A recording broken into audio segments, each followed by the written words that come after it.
Siguro marami tayong mga preparation sa bahay na gagawin. Lalo na kung ang bahay mo hindi naman talaga accommodated para sa mga ganyang tao. No, siguro stress ka pa dahil maghahanda ka ng mga bagay na para akma dito sa iyong magiging bisita. It is a person who is famous or popular. And the other question is, have you ever invited yourself to stay at someone's house? Di ba pwede nangyari sa ating lahat yan, di ba? Minsan, kakilala mo naman talaga yung tao, pwede mo sabihin sa kanya, Beshi, mag-overnight ako sa bahay mo kasi taga Baguio, no? Maganda yung bahay. Pinangungunahan mo, ito yung maganda, pwede mong imbitahan yung sarili mo.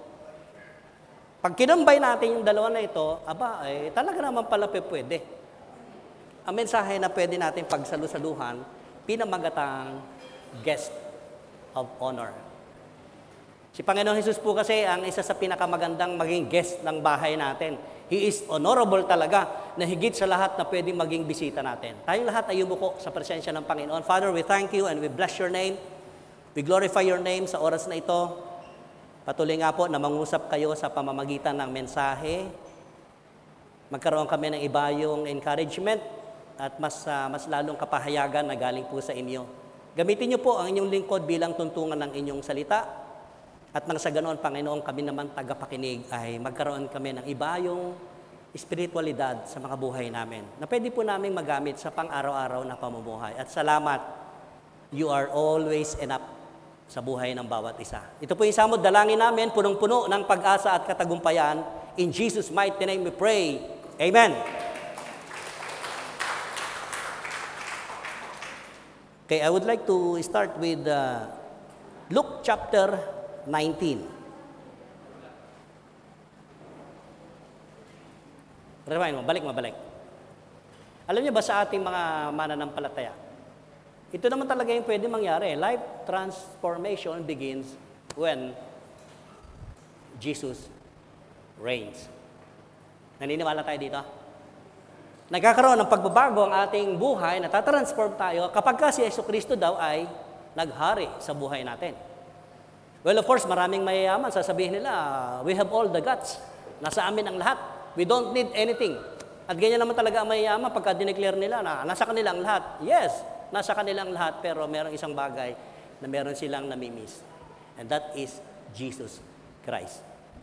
Ang sino mang tumanggap, naniwala kay Jesucristo bilang Panginoon at tagapagligtas, then Jesus will transform your life. Otherwise, bagsak lagi tayo dun sa, New Year's resolution ko this year. Magpapakabuti na ako. New Year's resolution ko, hindi ko nagagawin yung mga bisyo ko. Tama. Pero second, third month, yes, ang banal-banal mo. Pero after that, balik ka na naman sa dati. Another year na naman, New Year's resolution ka na naman. Ibig sabihin, paulit-ulit, ganun at ganun lang ang buhay natin. Pero kapag si Jesus, hinayaan natin, kumilos, maghari sa mga buhay natin, there is always transformation, mga kapatid. Sa buhay ni Zacchaeus, yung ating tatalakayin, si Zacchaeus, verse 1 ng Luke chapter 19, verse 1. Let's start with verse 1. Ito po yung panahon na si Panginoong Jesucristo ay very famous. And he was very, very popular sa Israel o sa Jerusalem. One time, they were entered in Jericho and passing through. So pagka si Panginoong Jesucristo ay naglalakad na sa mga bayan-bayan, no, sa mga village, kasunod niya po laging kanyang mga disciples. Maliban sa kanyang mga disipulong, may mga tao pang sunod na sunod dahil nakakita sila ng miracle, kagalingan. Ito, isang caravan ito. They were entered in Jericho. Now, I would like to focus in Jericho. Ano bang Jericho? Sabi ng isang pangalan po ng anak ko yan, pastor. Tama, Jericho. Ano ba ibig sabihin ng Jericho? Look at the map. Jericho, pag galing sila ng Sea of Galilee, it was a boundary between Jordan River or Sea of Jordan. Dito dumadaan si Panginoong Jesucristo. They were passing by through that place, papunta ron sa Jerusalem. And that day, upon entering Jericho, ito na yung panahon na ipapako si Kristo sa krus ng Kalbaryo. It was the time for offering yung katawan ni Kristo Jesus. And Jesus was very eager para turuan yung kanyang mga disipulo. Kasi darating na yung oras, papatay na siya, papako na siya sa krus ng Kalbaryo. They have to pass by going there. You know Bethany and Bethphage? That is the place of his friends, Lazarus, Martha, and Maria. Maraming nag-stop over si Panginoong Kristo dyan. Si Jesus Christ, mahilig siyang pumunta sa mga bahay-bahay din talaga. At yan isang maganda kay Panginoong Jesus, kapag ka siya ay pumunta sa bahay natin. No need to invite Jesus Christ. Even Jesus Christ Himself, He can enter at your house. At my house. Tingnan natin, ano ba Jericho? Highlight ko lang po ang Jericho, ha? Jericho claimed to be the oldest city in the world. In the Old Testament, given the fact, nandyan ang Jericho. Remember the wall of Jericho nung ginibaan ng Lord? It was the time of Joshua. Ang sabi ni Lord kay Joshua sa pangunguna niya, sabihan mo yung mga Israelita, he has to round 7 times doon sa wall of Jericho. 7 times po nangyari. After 7 times na pinalibutan nila ang wall of Jericho, it was collapsed. Nagiba. And then, Israelites take over. Canaan po itong lugar na ito mga Canaanite ito Canaanites po sila. And it was given by the Lord to the Israelites. Ang lugar na ito, napakasagana po, mga kapatid. The next. A key city, sabi dito, prosperous and well-known. Para pag tinignan natin, ang Jericho pala, parang Makati City. Makati City o Bonifacio City. Maraming yung mga syudad na mayaman Parang ganito. And one of the wealthiest cities in Palestine. Because ito yung present situation dito, ito yung West Bank, dyan sa border ng Palestine at ng mga Israelita. Kaya pala pinag-aagawan nila itong lugar na ito. Kasi mayaman sa maraming bagay. The next one. Situated in the most fertile part of Judea and boasting in a Herodian palace. Dito po kasi nakatayo yung palasyo ni Herodes. The next one. Being a border city, Jericho had a customs station. Ibig sabihin, yung mga traders, yung mga mangangalakal, dito nagiging, middle station nila ito. At siyempre, pagka maraming pumapasok dito at lumalabas sa mga traders, malaking income ng city na ito. Malaki ang kanilang pinagkakitaan. Kung sa gobyerno titingnan natin, isa sila sa mga lugar na kumakamal na mga buwis. The next one. Known as the city of palms. Yung punong palma? Yes, sa Middle East, marami niyan talaga. Ito yung lugar na sagana sila dyan. At si Josephus, tinawag niya itong divine region because this is the fattest place in Palestine. Sa buong Palestino, ito pala yung lugar na napakalaki, napakalawak ng kanilang pag-grow. Kaya naman, the Romans carried its dates and balsam to worldwide trade and fame. Tingnan yung mga Romano, mautak talaga, Alam niyo yung dates? Malimit ako magpadala sa, dates mo, masarap yung dates na prutas. Yan po ang one of the, yung kanilang produkto, tsaka yung balsam. Ang ginagawa ng mga Romano, ini-import nila yan, ini-export nila yan. Kasi kumikita ang kanilang gobyerno. Parang sa atin din, sa Pilipinas, ganyan, di ba? May mga foreigner na nag-i-invest dito, tapos sila yung kumikita ng malaki talaga. Ay, sino naman ang nangangamuhan? Ang mga Pilipino. So, noong araw, ganun naman The next one.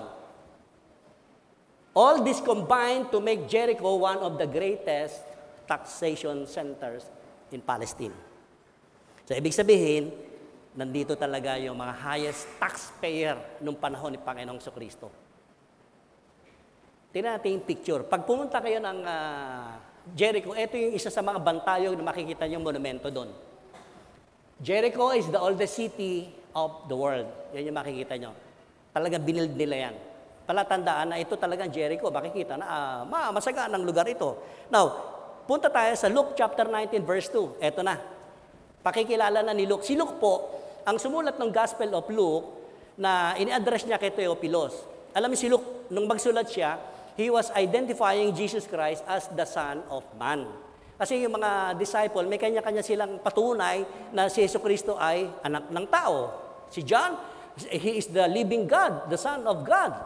Sila Matthew, si Mark naman, Son of God. So marami silang mga distinguished regarding kay Jesus Christ. But here, when we look at yung sulat ni Lucas, kakaiba yung kanyang pagpapakilala kay Jesus.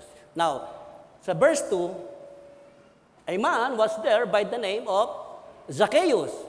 Marami yung mga bata mahilig sa cartoon siya. Pinapalabas to sa sa TV lagi si Zacchaeus Ang sabi rito, Zacchaeus, in the name Zacchaeus, alam niyo si Zacchaeus, ang pangalan niya, sino ba may pangalan dito? Si Zach.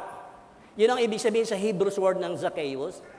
innocent man, and pure man.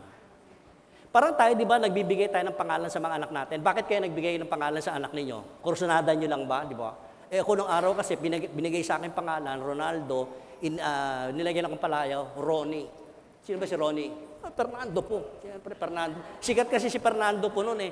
Tinatanong ko sa tatay ko, ba't ba Ronnie binigay niyo sa akin pangalan? Kasi si Fernando po, di ba, sikat na sikat. Sa bugbugan, magaling. Yun po, nagbibigay tayo ng pangalan with a meaning. Merong kahulugan. Si Zacchaeus po, ang binigay sa kanya ng kanyang mga magulang, an innocent man and pure man. Pero pag binasa natin yung ano ni Zacchaeus, sabi rito, he was a chief tax collector and a wealthy man. So meron siyang dalawang katangian na pwede nating masabi, uy, mayaman pala to. And bear in your mind, hindi lang siya isang tax collector. He is a chief BIR that time. Siya po yung hepe ng BIR natin, parang gano'n. Siya ang hepe. So, ang taas ng katungkulan talaga nito. At walang dahilan, wala tayong makitang dahilan naman talaga na pwedeng yumaman si Zacchaeus. Di ba, matingin ng tao ngayon sa mga taga niya, custom. Uy, ang laki, custom. Ang laki ng kickback dyan. Uy, taga-BIR ba? Uy, ang laki ng kickback dyan. Ganyan naman talaga ang preconceived notion ng tao eh. Nababatay sa paningin natin. And Zacchaeus is one of that judgmentalism nung kanyang mga kalugar sa Jericho. The next verse. Ang sabi rito, Zacchaeus wanted to see who Jesus was. Hindi naman natin mababasa yung detalye. Bakit nagkaroon ngayon kay Zacchaeus na sa puso niya, sa isip niya, na puntahan niya si Jesus, tingnan niya. May nagbalita sa kanya, dadaan sa Jericho itong si Jesus of Nazareth. Siguro, mas pinipili niya manatili sa opisina niya o sa bahay na lang niya kasi pag lumalabas siya, baka marami nagja-judge sa kanya. Naku, andyan na naman yung mga makungurakot, yung corrupt, andyan na naman. And even his family. Pag tininin natin yung kaso ni Zacchaeus, even his family, damay. Di ba tayo mga magulang, kung ano yung ginagawa natin, nakikita sa atin, yun ang nagre-reflect sa ating pag-uugali. Sa ating pamilya, damay yan. And I'm sure dito si Zacchaeus, damay ang pamilya niya. Sa tuwing lalabas sila, may mga judgmental na pinag-iisipan sila na masama. Anong buhay meron sila? And they were oppressed, no? Doon sa kanyang trabaho. Ang sabi rito, he wants to see Jesus was. But because, eto na naman, meron din siyang dispalinhado sa kanyang katangian. He was short, pandak po siya.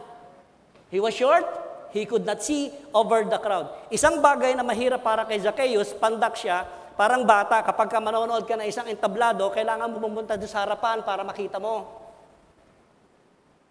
Bakit hindi naman siya pinauuna ng mga tao? Dito ka na. Walang ganun eh. Oppress na oppress ito. Sa verse 4. So he ran ahead. Ito yung maganda. He ran ahead and climbed a sycamore fig tree to see Jesus. Binubulay-bulay ko, o nga, mas pinili ni Zacchaeus na iwanan yung kanyang trabaho, and he wants to look Jesus, who he was. Amen? Tinakbo niya talaga. Siguro, nakita niya si Jesus. Tingin siya, uy, may sikumuro. Takbo siya sa sikumuro. Maliit nga siya eh. Mano man lang yung mga tao na doon nakapila, nag-aantay sa pagdaan ng karaban ni Jesus. Dito na po kayo. Walang ganon. And so, tayo mga kapatid, minsan sa buhay natin, ganyan. Pwedeng magkaroon tayo ng sycamore tree sa buhay natin na pwedeng magtaas sa atin. And one of Zacchaeus' hindrance, yung mga tao pa. Kung minsan yung mga tao sa paligid natin, yan hindrance natin. I always say, telling ang mga mananampalataya, wag na wag magiging dahilan ng hindi nyo pagpapatuloy na paglapit sa Panginoon ang kapwa-tao ninyo. Marami tayong katitisuran. Zacchaeus, napakarami ng pagtisod talaga sa kanya, pero hindi niya inalantana yun. Bagkos ang gumawa siya ng paraan, he was looking for a fig tree na pwede siyang makuha attention ni Jesus Christ because gusto niya makita si Jesus Christ. I want to see that point, mga kapatid. Si Zacchaeus, napakayaman na tao. Kilalang tao siya sa lugar nila. Bakit? Sa kabila ng kanyang tanyag, mas binabuti niya, pinili na to. Since Jesus was coming that way, tinansya niya talaga eh. Tinansya niya. Na doon talaga dadaan si Kristo, walang sablay. Sabi niya, ito na talaga. Pumanik siya ngayon ng sycamore tree. The next verse. And I want to see this one. Dito ako napaiyak talaga eh. When Jesus reached the spot, nung nakita ni Jesus si Zacchaeus, nasa taas ng sycamore tree, he looked up. He looked up, mga kapatid. Lahat ng tao ang tingin sa kanya mababa. Pandak nga kasi. Pero hindi sa kapandakan niya doon tinitingnan siyang mababa, kundi doon sa kanyang attitude, sa kanyang karakter bilang isang chief tax collector. A chief tax collector is a sinner. Kita niyo si Jesus Christ, tiningnan niya pataas, and He lifted up Zacchaeus. Come down immediately. Come down immediately. I must stay at your house today. Sa kabila ng mga tao, yung pag-alipusta sa kanya, maging pamilya, damay, di ba? Parang tayo. Even lahat ng tao galit sa atin o against the world tayo. Pero si Panginoong Kristo, pipilitin, hahanapin tayo. And Zacchaeus was one. Isa siya dito sa nakita ng Panginoong Kristo. And Jesus Christ looked up. Tayong lahat po, tinitingnan tayo ng Panginoon pataas. Hindi tayo tinitingnan ng Panginoon sa kababaan natin. Tinitingnan tayo ng Lord dito sa ating puso. Just like Zacchaeus. One time na-encounter natin si Jesus Christ. Sa anumang kapamarahan ng sitwasyon ng buhay mo, kapatid, kailan mo natagpuan si Jesus Christ? Kailan mo siya na-encounter? Di ba, doon sa portion ng buhay mo na talagang wala ka makakapitan? Sino bang tao magsasabi, nung na-encounter ko si Jesus Christ, nasa panahon na ako'y maranya. Look at Zacchaeus, mga kapatid. Lahat ng tao, ang tingin sa kanya, mababa, makasalanan. Pero in-anticipate niya yung dadaanan ni Jesus Christ. And Jesus Christ look up. Zacchaeus, tinawag niya sa sariling pangalan, mga kapatid, hindi niya kilala ito. It was only her Jesus who nagbi-miracle si Jesus Christ. Pero nakita natin, ito yung tinatawag natin divine calling. Walang aksidente po sa Panginoon. Ang Panginoon, laging sinasadya niya ang kanyang partikular na gawain, yung kanyang pupuntahan. And one of that, Zacchaeus. May imposible ba kay Jesus Christ? From the mother's womb, kilala tayo ni Jesus Christ. Kaya sabi ko kanina, the name Zacchaeus means innocent man and pure man. Bakit napunta siya ngayon dun sa larangan ng kanyang trabaho, chief tax collector, at ang lahat ng tao, ang tingin sa kanya, makasalanan? Why? Because there is one thing. The emptiness of Zacchaeus' heart, they need to fill up through Jesus Christ. Sa ating lahat dito, naniniwala ako, isang portion sa buhay natin na pwedeng magpuno, magtakip ng mga peklat sa buhay natin, si Panginoong Jesucristo lamang po.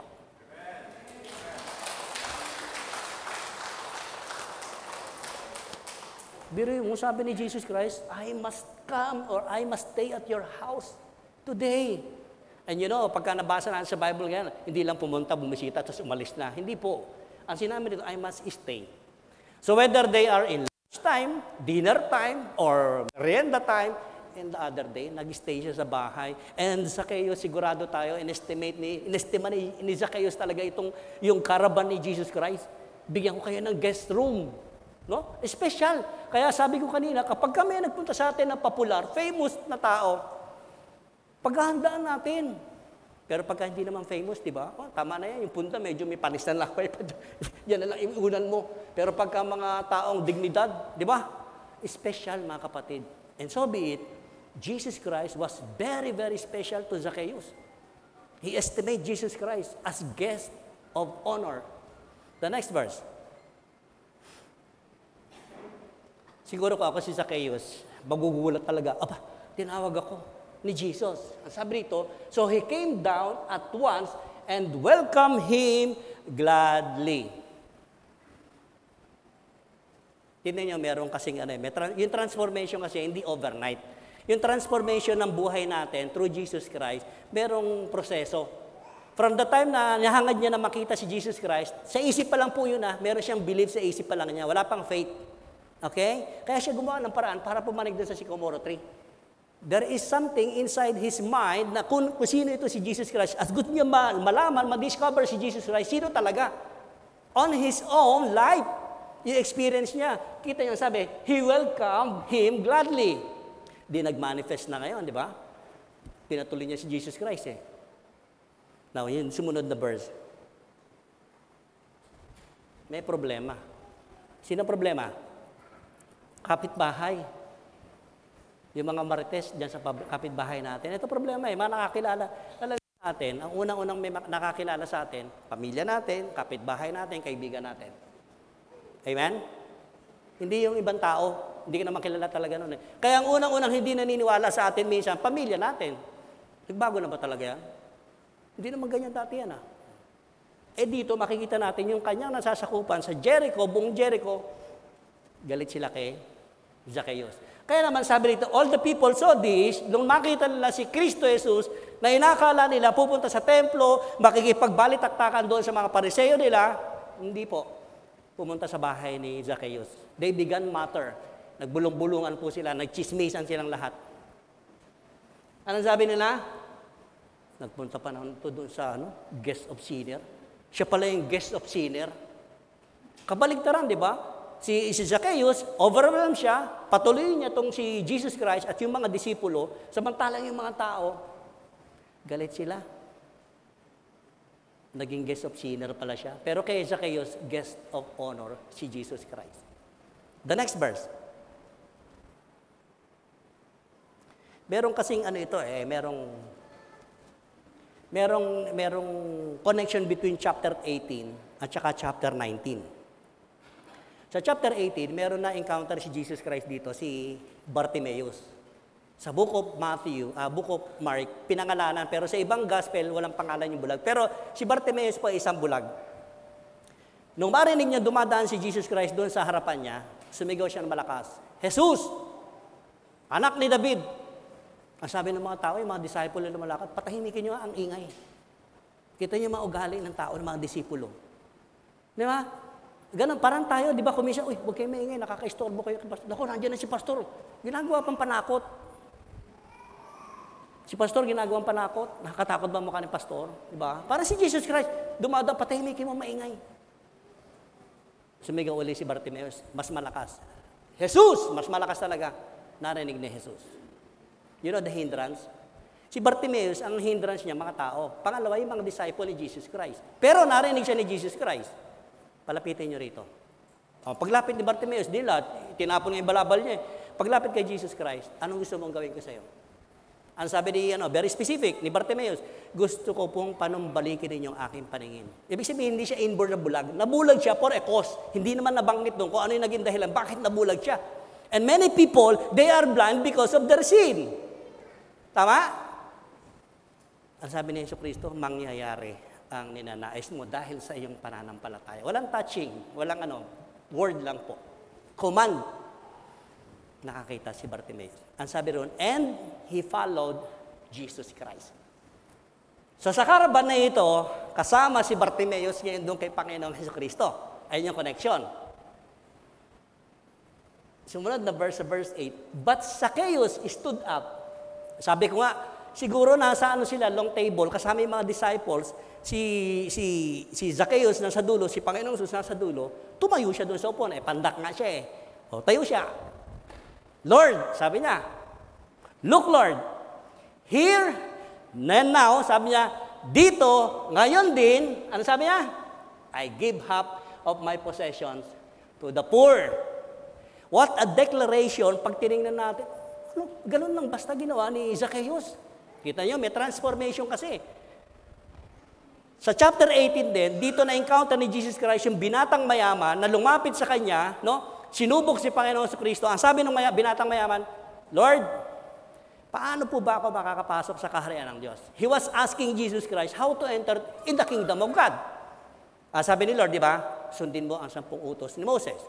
Very clear. Nagawa ko na po lahat yun, Lord. Perfect, sabi ni Lord. Oh, well done. Sige, ganito lang gawin mo. Ipagbili mo lahat ng kayamanan mo. Pagkatapos yung pinagbilhan, ibigay mo sa mga mahirap. Ang sabi sa passage niyo, sa chapter 18 ito ng Lucas, bago dito, umuwi, lulugo-lugo yung mayaman. Ibig sabihin, hindi niya kayang gawin yung pinagagawa ni Jesus Christ.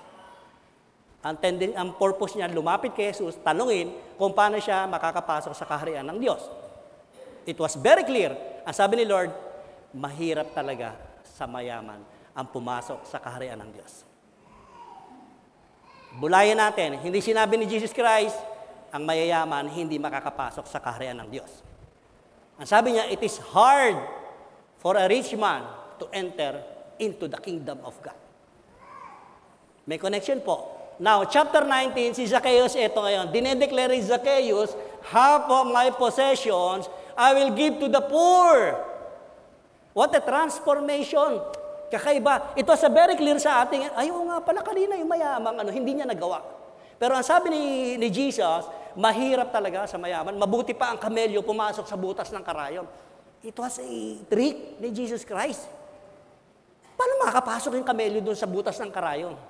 Yun lang ang sinasabi ni Jesus Christ. Mahirap talaga kapag ka ang mayaman, they were attached to their own treasure. At saka lalapit ka kay Kristo Jesus. You have to do something. Bibitawan mo itong isa, and then you have to come to Jesus with all your heart. Just like Zacchaeus po. Did we see this one? Half of his possession, kaya niyang ibigay sa mahihirap. And one of the recipient na mahirap dito, sino? Bartimaeus po. Kita niyo si Bartimaeus, sumunod lang kay Jesus Christ, may biyaya, may pagpapala na ibibigay sa kanya. Hindi niya kilala si Zacchaeus dahil lang kay Kristo Jesus. And so tayong lahat, kaya tayo binibiyaan ng Panginoon dahil sa relasyon natin kay Panginoong Hesukristo. Palakpakan natin si Lord. Di ba ang ganda? Baka kala nyo, lahat nyo na-achieve nyo sa buhay nyo dahil sa inyong qualification. No! It's all because Jesus Christ, mga kapatid. That's why I am here, because my faith in Christ Jesus. Lagi ko yung pinagmamalaki sa buhay ko. Wala akong dapat ipagmalaki. Pero ang Panginoon, pinagmamalaki ko lagi. Amen? Pangalawa, tingnan natin. Ang sabi niya, kaya niya ibigay kalahati ng kayamanan niya. So, kung kalahati matitira. Tama? Pangalawa, sinabi niya, and if I have cheated anybody out of anything, kung meron ako nadaya, ni maliit man lang, malaki. Sabi niya, I will pay back 4 times the amount. Ang kapatid, 4 times. Sa lumang tipan, 2 times lang ay binabalik kapag kami napautang o may nadaya sila. But here, Zacchaeus was declaring, 4 times ko pong ibabalik. Doblado sa 2, 4 na beses. Ano pa natira kay Zacchaeus po? May natira? Walang natira kay Zacchaeus, mga kapatid. Kasi yung kalahati na natira sa kanya, yun ibabalik niya ng 4 times. Ano ngayon natira kay Zacchaeus? Yung nasa harapan niya. Ito matitira si Jesus Christ, nakausap niya sa harapan niya. Nothing else. Pero mas minabuti niya sa harapan niya, ito yung magandang kayamanan ko ngayon sa buhay ko. Si Jesus Christ lang po. The next verse. Alam niyo kaya ako naiiyak, mga kapatid? It was manifested sa buhay ko ito, si Zacchaeus. May kapansanan tayo lahat. Hindi ka man pandak, ako maliit din naman ako eh. Maliit din naman ako eh. Pero Zacchaeus, pandak na tao ito. Tingnan niyo, ang sagot ni Jesus Christ. For all, walang sinabi si Jesus Christ, anak, pinatatawad na kita. Walang gano'n, walang formula. Tao lang mahilig sa formula pagdating sa salvation. Si Jesus Christ, from that moment, He declared yung kanyang kayamanan, kalimutan ng lahat, mawala man ang kayamanan ko, basta ikaw, Kristo Jesus, nandito ka ngayon sa pamamahay ko. Ang sagot ni Jesus, today, salvation has come to this house. Wow! Jackpot! Parang sa loto. Sabi ni Mrs. ko, nung nakakilala ko sa Panginoon nung araw, anong sabi niya? Papa, mas daig ko pa ang tumama sa lottery ng ilang milyon because you are in Christ Jesus. Ganyan tayo eh. Daig mo ang tumama sa lottery. Ang sabi ni Jesus Christ, today salvation has come to this house. What salvation, mga kapatid? Ang sabi ni ba, nako, ligtas na pala si Zacchaeus at ang buong pamilya. No? Hindi ganon. Ang sabi niya, ang kausap niya si Zacchaeus. Bakit sinabi ni Jesus? Because this man too is a son of Abraham. Ibig sabihin, yung pangako kay Abraham, it will long last sa mga lahi. At kasama tayo dito because of Jesus Christ. Hindi lang lahi, hindi lang genetical yung dito. Kundi sinasabi dito, lahat ng lahi ni Abraham, on the way, ang salvation nasa kanila. Salvation, number 1, naligtas si Zacchaeus for his kingdom of God. He can enter the kingdom of God. Yes. Ano yung pangalawa? Yung kanyang greediness, mga kapatid. Nandadaya siya, pag naniningil siya. Alam niyo ang mga Hudyo ng araw, kaya galit sa kanila, pinapatungan pa nila yung mga nagbabayad ng buwis, pinapatungan pa nila yan. Kaya yung mga Romano, mautak sila, they hired Jews para sa kapwa Hudyo nila pag naniningil. Parang sa atin, may kapitalista, tapos yung Pilipino ginagamit para maniningil. O pag nagalit nga naman, kapwa Pilipino nag-aaway, hindi yung kapitalista na foreigner. Parang ito rin, ganyan sila. Pero pag tinignan natin, salvation has come to this house. Alam nyo, pag tayo nakakilala sa Panginoon, hindi lang yung salvation ang pinakamalaga, naligtas ka sa pagiging deceitful mo, mandaraya ka, naligtas ka sa pagiging madamot mo, naligtas ka sa pagiging seloso mo, wala naman dahilan, selosa, naligtas ka sa pagiging marites mo. Ang dami. Yun yung salvation na sinasabi ni Jesus Christ. Given the fact, ligtas ka na eh. Spiritually, ligtas ka na, nasa akin ka na, walang problema.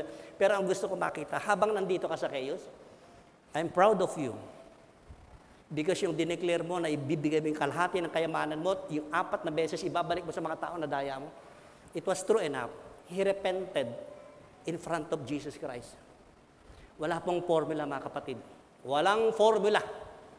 Walang prayer of acceptance. Tinanggap mo na ba si Panginoong Kristo? Kailangan tanggapin mo lang yan. Paano? Kung paglabas mo dyan, namatay ka, wala kang salvation. Lako po. Walang ganon. Walang ganon.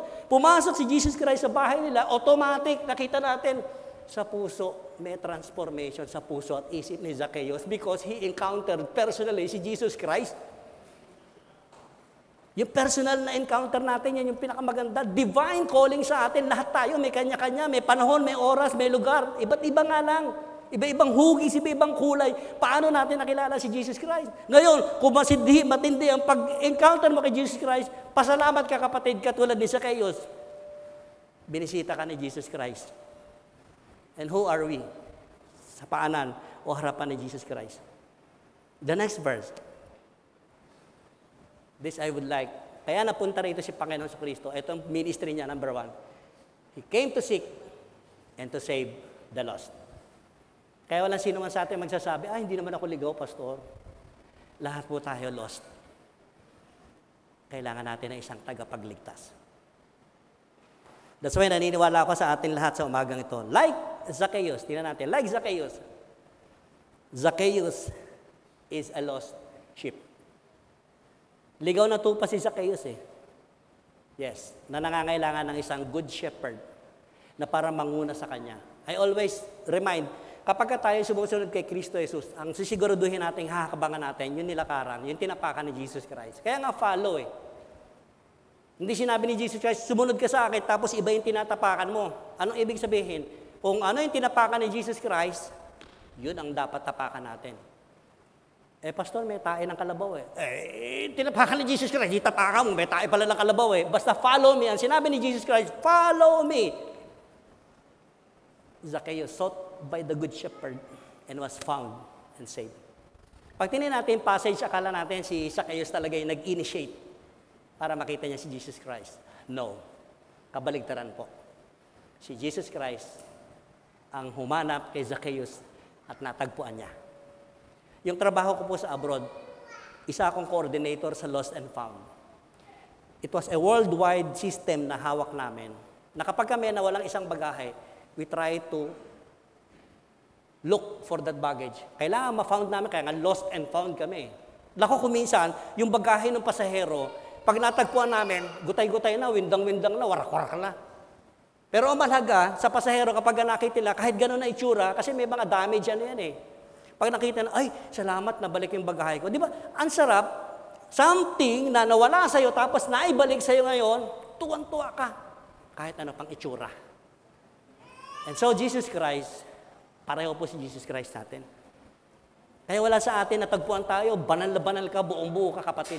Lahat tayo, natagpuan ni Jesus Christ, windang-windang ang buhay natin, no? Kung saan-saan tayo napulot ng Jesus, sa putikan man yan, sa basura ka man natagpuan, pipilitin tayong hanapin niya. And kapag ka natagpuan ka ni Jesus Christ, hindi ka na niya pakakawalan, kapatid. Yan si Jesus. He was found and saved. Beneficial ba sa atin? Yes. Napalaki ng benepisyo sa atin. That's why we are here, always gathering in the words of Jesus. And we are all beneficiary sa panahon na tayo ngayon ay nananampalataya kay Kristo Jesus. How about you? Tatanungin ko kayo, iiwan ko sa inyo ito. Kayo po, first time na encounter niyo si Jesus Christ, ano pong naramdaman ninyo? Siyempre, hindi naman overnight, di ba? Ang daming tinaba sa buhay natin. Ang daming inalis ng Panginoon. Gusto niya, alisin mo yan, anak. Alisin mo yung mga bisyo na yan. Alisin mo yung masamang ugali mo na yan. Alisin mo yung mapag-inbot. Alam ko, napakarami. Pag nagbilangan tayo rito, hindi tayo matatapos. Pero si Jesus Christ, one time lang tayo in-accept. And He was, all of us, saved by the grace of God. Through Jesus Christ, our Lord and Savior. Palakpakan natin si Lord. Ang tanong ko ngayon, another question. Kaya magtatapos din ako sa tanong Would you welcome Jesus too? Who invites Himself to live in your heart today? Or, pwede naman, paano yung pastor? Wala na si Jesus Christ Pwede naman, simple lang. Sa bahay ninyo, mag-open kayo ng small group, Bible study. The same way din po, in-invite nyo si Jesus Christ, mga kapatid. Hindi literal na invitation, si Jesus Christ pupunta sa bahay nyo. It is enough. Magtayo kayo ng Bible study. Small group, or kaya ikaw, dito ka, member ka na ng church. Yung mga pamilya mo, magkaroon kayo ng isang araw, devotion ninyo, no? Bible study. At pag-uusapan niyo si Jesus Christ, He entered into your house. That's why sinabi ni Jesus Christ, today, salvation has come to this house. Ang hirap, hikayati ng anak ko, pastor, ang hirap ng asawa ko. Kaya nga sabi ni Jesus Christ mag-uumpisa sa'yo sa chaos at makikita ng pamilya mo yan at ng kapitbahay mo kung ano ang bunga ng pananampalataya mo sa akin. Ganon din tayo. Kristiyano ka, hindi ka nakikita ng pagbabago sa buhay mo. Ano yun? Yan ang gusto ni Jesus Christ. At si Zacchaeus, nakita natin yung transformation, little by little, kaya niyang bitawan yung lahat na mahalaga sa kanya before. But when Jesus found him, pinakawalan niya po ang lahat. At yan ang gusto ng Panginoon sa atin. Ano yung sycamore tree natin? Ano yung mga bagay na nagpo-possess ba sa atin na hindi natin kayang bitawan pagdating kay Panginoon sa Kristo? The next one. Ito naging resulta. Guest of honor ni Zacchaeus si Jesus and his life began to experience transformations. Life was never be the same for Zacchaeus. Ito ang nangyari. Hindi na siya kapareho dati. Ano nangyari? The same again for people who receive Jesus as Lord and Savior in their lives. Parang sa atin din naman, nung tinanggap natin si Lord as Savior and Panginoon ng buhay natin, ang daming nabago. Hindi na katulad dati. Ano sabi sa 1 Corinthians 5:17? God is the one who initiated in seeking. Ito talaga. Siya po talaga ang nag-initiate, hindi tayo. Hindi tayo. Tayo ang hinanap. Matagal na pala ako hinahanap ni Lord. No? Hindi lang natin pinapansin ng araw. Parang si Zacchaeus. There was a point in his time, sa buhay niya, na kailangan niya talaga sa buhay si Jesus Christ. Ganon din tayo. Pagkabang di natin kailangan si Jesus Christ, wala naman, itsipwera siya Tumatamasa ka ng mga nangyayari sa buhay, okay lang. Hindi ka nagkakasakit, okay lang. Pero once na tinamaan ka ng mga bagay na yon sa buhay mo, sino tawagin mo? Jesus Christ. Ang sabi ni Lord, anak, ang tagal na kitang hinahanap I was always there sa buhay mo Hindi mo lang ako pinapansin And Jesus initiated the seeking. Hindi po tayo. Anong parte natin? Ang part natin is to respond to His invitation. How do we respond? Whenever Jesus Christ knocking at the door of your heart. How many times? He was always knocking at the door of your heart. He was standing. Anyone who opened the door, I will come and dine with Him. Yan ang invitation ni Jesus Christ Tayo, anong parte natin? Ang gagawin lang po natin, open the door of our hearts. Kahit kailan, hindi pa kailanman ni Jesus Christ kung ano laman ng puso natin. Unless, ipauubayan natin sa Kanya. Kaya ang iwan kong tanong, life, ito yung maganda. Life transformation begins when Jesus reigns. Basahin natin ang sabay-sabay. 1, 2, 3. Totoo talaga. Sino makapagsabi rito na kaya mong baguhin sarili mo?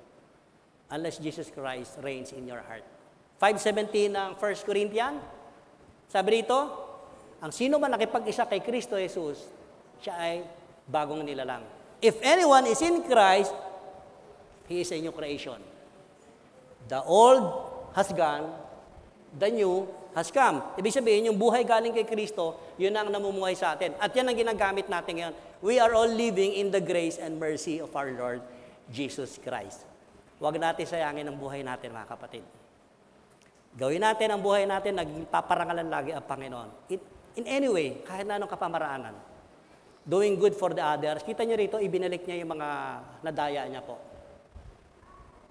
Kung meron kang ibibigay sa kapwa mo, even token or malaking bagay, huwag mo na ipautang. Si Zacchaeus, nakita niyo, ibinalik niya. Kung meron kang ibibigay sa kapwa mo at may pangangailangan, huwag mo na ipautang. Ibigay mo na lang. Kasi, in doing that, katulad ni Zacchaeus, he was saved. Ligtas po siya sa paraan ng pagbibigay. Hindi na siya madamot ngayon, hindi siya makasarili. Yun po yung salvation sinasabi ni Jesus Christ. Welcome Jesus into your life today. Every day. Hindi lang today, hindi lang bukas. Kailangan araw-araw, nandiyan dyan sa buhay natin, sa puso natin si Jesus Christ. And He reigns. Wala pong duda, mga kapatid. Paano? By submitting your whole life to His Lordship. Hindi po kalahati lang. Bukas, akin muna to, Lord. Itong pangyayari to, akin muna. Parang may maraming pintuan sa puso natin na may mga doorknob, no? Hindi naman papasukin ni Lord yung mga pintuan ng pag-aari natin Unless, sabihin natin kay Lord, You are my Lord, You are my Savior, then You reigns in my life. Ibig sabihin, lahat ng pintuan, pinabubuksan mo kay Panginoong Kristo. And Zacchaeus is one, ginawa niya yon.